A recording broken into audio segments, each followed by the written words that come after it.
Bonjour à tous, bienvenue sur ma chaîne Sylvie Mbeglam officielle.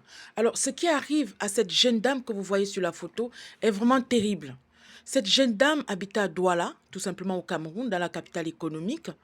Elle était tout simplement pour prendre l'air, tout simplement parfois qu'on a envie de prendre l'air, on se met devant son portail. Donc ça me rappelle tout simplement les souvenirs d'enfance. On a tous fait ça. Donc voilà, on aimerait bien se mettre devant le portail pour prendre de l'air les après-midi avec des amis. Cette femme a eu tout simplement le malheur d'aller se mettre devant son portail pour prendre de l'air.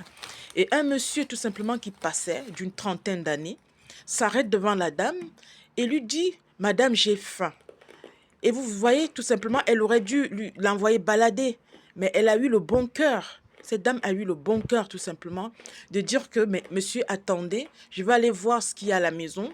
Je vais aller voir ce qu'il y a comme manger à la maison. Et dès que la femme, tout simplement, la jeune dame s'est retournée, au moment où elle se retournait, tout simplement, elle se retournait simplement, le monsieur a versé de l'acide sur elle. Et cette dame, tout simplement, s'est retrouvée à l'hôpital. Elle n'a rien demandé à personne. Le monsieur est gaillardement venir tout simplement la retrouver devant son portail et lui demander tout simplement à manger. Donc, elle a eu le bon cœur d'aller chercher à manger et voilà le résultat. Donc, cette dame s'est retrouvée à l'hôpital, grièvement brûlée. Et qu'est-ce qu'elle raconte? Elle a eu déjà la force, pour ces derniers moments, de dire à sa mère lui pose la question: est-ce que tu as des problèmes avec quelqu'un dans le quartier? Elle a dit: non maman, j'ai les problèmes avec personne. La seule personne avec qui j'ai des problèmes, mais c'est pas au quartier, c'est le père de mon enfant, avec qui j'ai des problèmes, que je les embrouille depuis quelque temps. C'est ce qu'elle a répondu à sa maman et automatiquement, elle a rendu l'âme.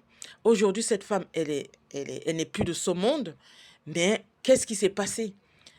Qu'est-ce qui s'est passé? Même si on a des conflits avec une personne, même si elle avait des problèmes avec quelqu'un au quartier, est-ce que ça explique cet acte odieux? Est-ce que ça explique cet acte, tout simplement, de verser l'acide sur elle? Toutes ces choses peut se résoudre. On peut en discuter s'il y a des problèmes. Est-ce que c'est vraiment ça explique tout ce qu'elle a eu, cette dame? Donc cette dame n'est plus de ce monde, cette belle dame que vous voyez sur la photo. Et c'est dommage. Ça montre à quel niveau on est, à quel niveau on se retrouve dans ce monde d'aujourd'hui. Aujourd'hui, les enquêtes se poursuivent. Les enquêtes se poursuivent et on ne sait pas ce qui s'est passé. Donc, on saura plus dans les jours qui viennent. On ne sait pas si ça a été commandité, si le monsieur qui est venu devant son portail, est-ce que ce monsieur a été envoyé, a été commandité par quelqu'un?